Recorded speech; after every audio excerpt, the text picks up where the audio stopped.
drum to the rolls. What's good, my people? Okay, good. Back again with another clip. For today, we'll be listening to Daniel Johnson give his take on Islam is not a peaceful religion. That was the topic of the debate. Still, once again, shout out to Oxford Union. Let's see what's good. I'm hyped about like what he has in store, what he has to say, what he has to debate on. So let's see what's on the other side.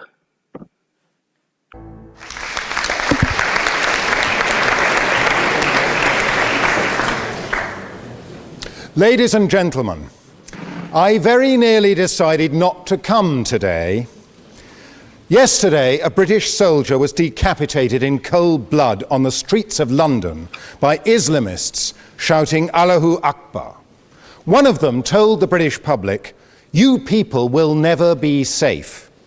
Why should I, a married father of 4, take the risk? I love how he's setting the tempo. He's setting the wavelength for the discussion, talking about like the tragic experience, then now personalizing the whole talk before even giving his point for his points per se. He now mentions on himself as a father, as an individual, as a member of society. So it's interesting how I love how such debates people play around with the whole psychology of people agreeing to or not agreeing to certain topics. Of questioning the religion of peace at a public debate that will be filmed and no doubt appear on the internet. I have met Ayaan Hirsi Ali, who was forced to live in hiding and then to leave Europe after her friend Theo van Gogh suffered the same fate as the soldier in Amsterdam. I have met the historian Benny Morris, who was assaulted outside the London School of Economics by Muslim students merely because he was an Israeli. I have British friends who have been forced to move to a secure gated refuge because of similar threats. But I have come precisely because I do not want to live in fear in a free country, our country. I do not want this. Like I don't know if I'm the only one who's feeling the energy. I don't know if I'm the only one. Like he's speaking with such authority and tempo to move the crowd. Maybe I'm wrong. Maybe I'm right. Do tell me in the comment section. Great university, our university, to become a place where academics are intimidated. Remember what I mentioned on like personalizing the whole topic of discussion, talking about talking about our, talking about the society, talking about like our university, our this, our that. Take note. I do not want free speech to die in the land that gave this most precious of liberties to the rest of the world, including many of the 56 states that call themselves Islamic. I do not want Muslim women to endure domestic tyranny. The Pew survey reveals that more than 90% of the world's 1.5 billion Muslims believe that wives must always obey their husbands. 90%. Earlier today, but what's the point over there about like obedience to the husband from the wife? Even the Bible as well mentions on like the husband is the head of the family. So there's a bit of hierarchy and order, and you find we as human beings are hierarchical beings.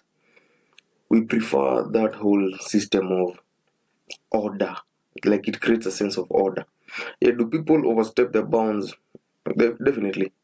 Same way we do have police brutalities, because in as much as the police, they've been given the perimeter of where their jurisdiction is, what they can do, what they can't do. We do still have cases of police as well, like overstepping their bounds. So the issue is not that the wives now have to obey the husband, it's that the husbands as well are at fault, because there are those who abuse that privilege that they're given. So I'm not getting the point he's making about the whole idea of like obedience to the husbands. I attended the funeral of a dear friend, Professor Geza Vermes, a man whose remarkable career shows what freedom means and why we must fight to preserve it here in Oxford. It was only because he, unlike his parents, survived the Holocaust in Hungary that he ever came here to found the discipline of Jewish studies. Geza was hidden from the Nazis by the church and after the war became a Catholic priest. But later he criticized the church's attitude to the Dead Sea Scrolls, which he insisted should be made available to the academic world regardless of their implications for the origins of Christianity. Indeed, he became a leading expert and was the first to translate them into English. Later, he left the priesthood to get married and decided to revert to his Jewish roots. Here in Oxford, Geza began to investigate what he called the Jewish Jesus, not the Son of God or even the founder of Christianity, but a charismatic Jewish preacher. Geza challenged Christian orthodoxy at every point, though just before he died, he also shocked. That's impressive. Like the whole idea of debunking the Dead Sea Scrolls, because like you find we have inconsistencies as well in the versions, not translations, but versions of different Bibles, from the King James to the now New King James to the RSV to the Geneva Bible to which other one? Like there's a number of them. They are different versions and they're not the same. So like it's impressive how that Jewish individual like became a priest to get to learn, then went back to his origins and decided, you know what, in as much as Christ himself was a renowned personality, he is not confined only to the Christian denomination, Christian religion, because I argue like with other religious personalities that even when the second coming of Christ happens, I don't think he'll come back as a Christian, because if he does, which denomination will he fall under? I don't know if it's making point. Will he be a Catholic? Will he be a Protestant? Will he be any other of the thousands of denominations? Because like he was circumcised as per the customs of the Jews, So like the guy was making valid points, like Christ might have been or would have been a Jewish preacher or Jewish personality. Orthodox rabbis by showing in an article for Standpoint, the not very right-wing magazine that I edit, that crucifixion had been used by Jewish rulers as well as Roman ones. With a foot in both Jewish and Christian camps, but beholden to neither, Geza enlarged our knowledge of the world of Jesus more than anybody else in our time. I've dwelt on his career, the career of Geza Vermes, for one simple reason. None of it would have been possible in any Islamic country. His change of religion would have been treated as apostasy, despite the fact that the Quran suggests only that an apostate will suffer in the next world. Under Sharia law, it is a capital offense, and many Muslim-majority countries do in fact impose the death penalty. The latest Pew survey suggests that a majority of Muslims around the world agree with this draconian punishment. Even worse in the eyes of Islamic authority was Geza Vermes' investigation of Jesus. If he had attempted... I'm smiling and I'm laughing at these remarks because I find it amusing that he can make the claim that if he, the Geza individual, would have done the debate in an Islamic country, he'd have faced certain punishments. But if you look back towards like Islamic scholars, they welcome individuals from other religions. Let's come debate on what the scriptures document, the validity of the scriptures. Like that's the whole idea why Geza, went back to the Jewish religion from being a priest. Like, because he analyzed as well the Dead Sea Scrolls and was curious, why does the complete fold of the Roman Catholic Church does not want to make it public and make it subject to academic scrutiny? Like it's, like I said, it's just throwing around remarks and trigger comments. To apply the same modern scholarly methods to the Prophet Muhammad in an Islamic country, he would certainly have been executed for blasphemy as a non-Muslim or for apostasy if he had been a Muslim. One recent example was a leading Islamic scholar in Sudan, Mahmoud Taha, who was executed for apostasy merely because he presented Islam as a religion of peace, drawing on Muhammad's more conciliatory sayings rather than the warlike doctrines he later adopted. Not only would an open-minded intellectual like Geza Vermes have no place in an Islamic country, but a university like Oxford, in which liberty of research into everything, including Islam, is not merely permitted but obligatory, could not exist. There are no universities in this sense in the Muslim world, and the academic study of Islam and I think this is my own personal take on it. It's a bit listening to his points. He's more of subjective towards the discussion rather than being objective. You know, if you go back to the earlier videos we did, I think I did mention on the earliest university was actually built and raised by, constructed by a Muslim woman. I think it's Fatima or something.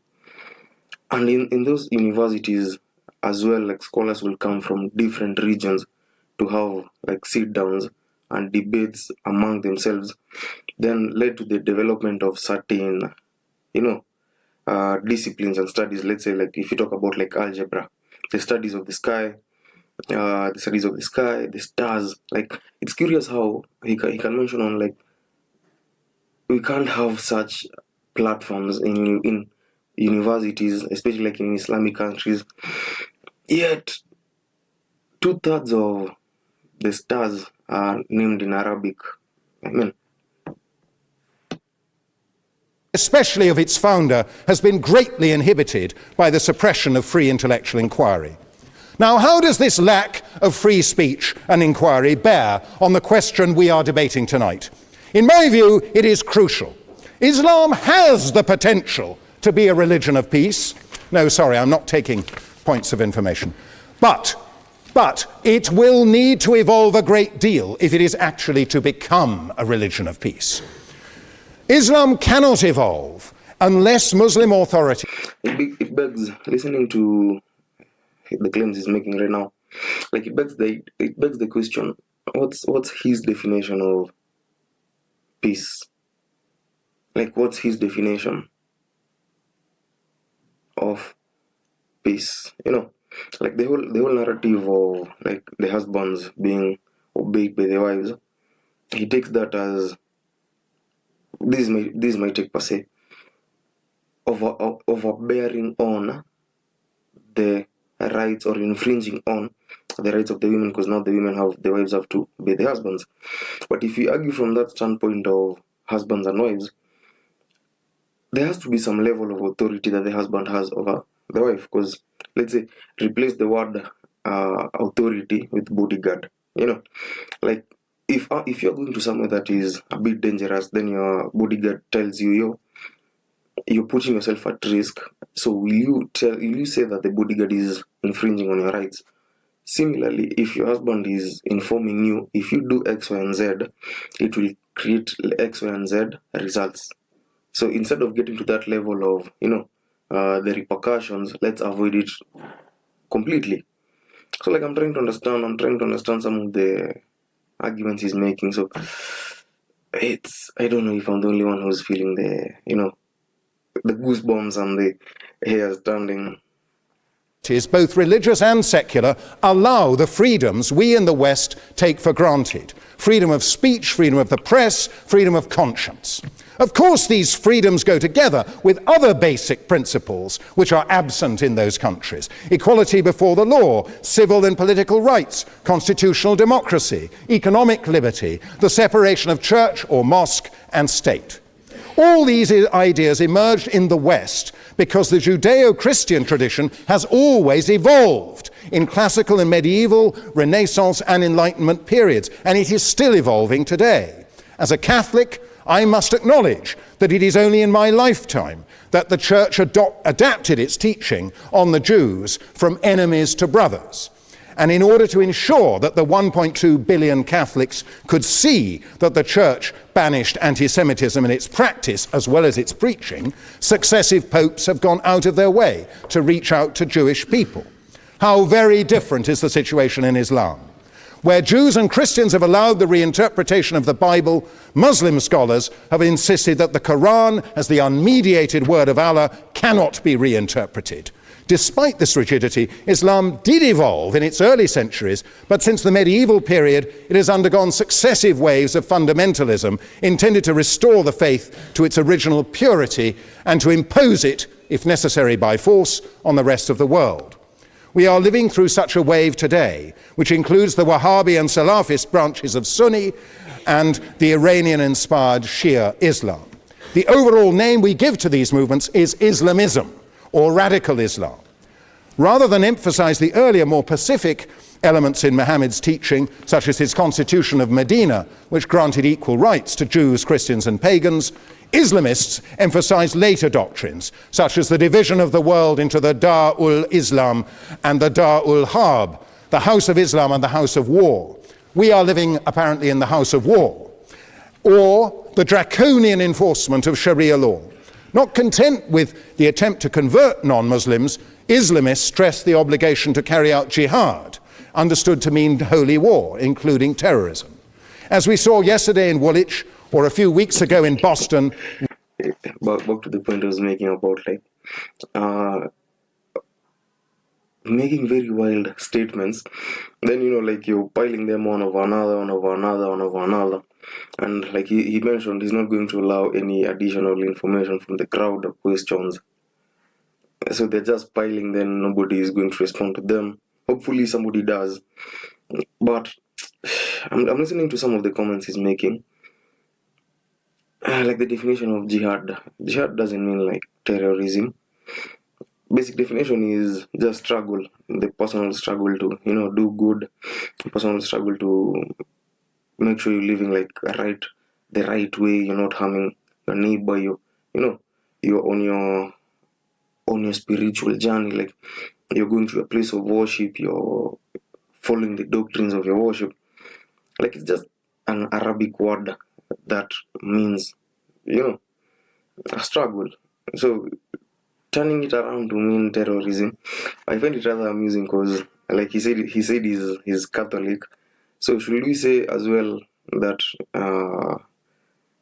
the individuals during the Crusades, like now the Crusaders in the early Roman Catholic era, those who went and prosecuted and massacred even fellow Christians, those who were breaking away from the branch of the Roman Catholic Church to form like the Protestants, so as well, do they fall under the same banner of,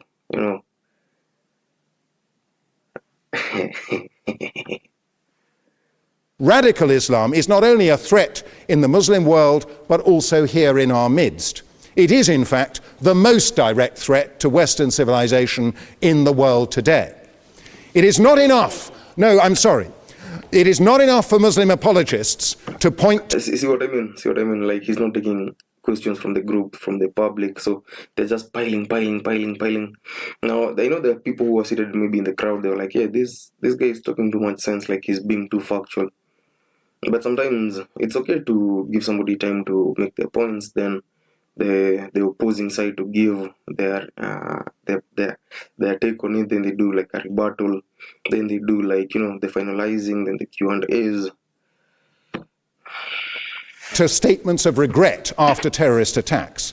They have to acknowledge the truth about their own past and present, the discrimination and cruelty towards non-Muslims, women and slaves that have characterized Islam from its inception. Mehdi Hasan is an exception. In a brave and remarkable article in the New Statesman, he revealed what he called our dirty little secret, that anti-Semitism in the Muslim community is, quote, routine and commonplace, unquote. It was brave because Muslims have reason to fear reprisals when they speak out, and it was remarkable because most Muslims are in denial, encouraged by the pernicious notion of Islamophobia. Because of that notion, the police and other authorities were in denial about the rape and exploitation of girls here in Oxford, an evil that was only exposed at their recent trial. But what other dirty little secrets might Mehdi Hasan like to admit? Who else are Muslims, at least of the radical persuasion, inclined to denounce in private? What do they say about Christians and other non-Muslims, including atheists? What about homosexuals or women whose dress or behavior is un-Islamic? We know what Islamic states do to all these and many other categories of people. They persecute and kill them. They claim the authority of Islam, of the Quran, the Hadith, the Sharia, and their own leading scholars. I know that... Let me, I think I'll pause for the last time. It's not about like killing them for not dressing in a particular way. It's more of infringing on the laws, the rules that govern that particular society. Like I was asking about the whole idea of what's his definition of peace. And like he mentioned, his definition of the peace or the supposed threat to peace is that to the Western civilization. It's weird because it's weird. I find each other interesting. Like the West has this moral. It's called a moral what? Subject. No, it's not subjective morality. This moral high ground. Like the West has this supposed moral high ground to even go and infringe on other nations that have their own rules that govern their society. So you come tell me I'm in my house, I'm cooking, let's say, rice. Then you come and tell me no, because I don't like the smell of rice, you'll have to cook wheat or something else. So you go from your place, you come to mine and tell me how I'm supposed to operate in my space. Does that make sense? There are other scholars who defy the Islamists. I had the honor of meeting the late Zaki Badawi, the founder of the Muslim College, who fought against the influx of Saudi-funded imams into British mosques, who fought for Muslim integration and who denounced the fatwa against Salman Rushdie. But, Badawi lost all these battles. His leadership role has been usurped by Tariq Ramadan, who occupies a chair here in Oxford. He comes from a very different tradition, that of the Muslim Brotherhood, the vanguard of Islamism. To be blunt, Professor Ramadan is an Islamist wolf in sheep's clothing. Beware of him. A religion of peace has to practice what it preaches. I'm almost done. You only have to watch the news of persecution, war, and terror from the Muslim world and beyond to find that religion of peace rings hollow. Peace is not on offer to the rest of us except at a price that is unacceptable. The price of submission to the Islamists who increasingly dominate their fellow Muslims across the globe. One of the Woolwich terrorists told onlookers he had committed his carnage because he wanted to bring our troops back so we can all live in peace. Our troops? He had just butchered one of them. That is not only murder, that is treason. Until it is purged of the radicals who preach in its name, until we can feel safe on our streets again, Islam does not deserve to call itself a religion of peace. I urge you to oppose this motion.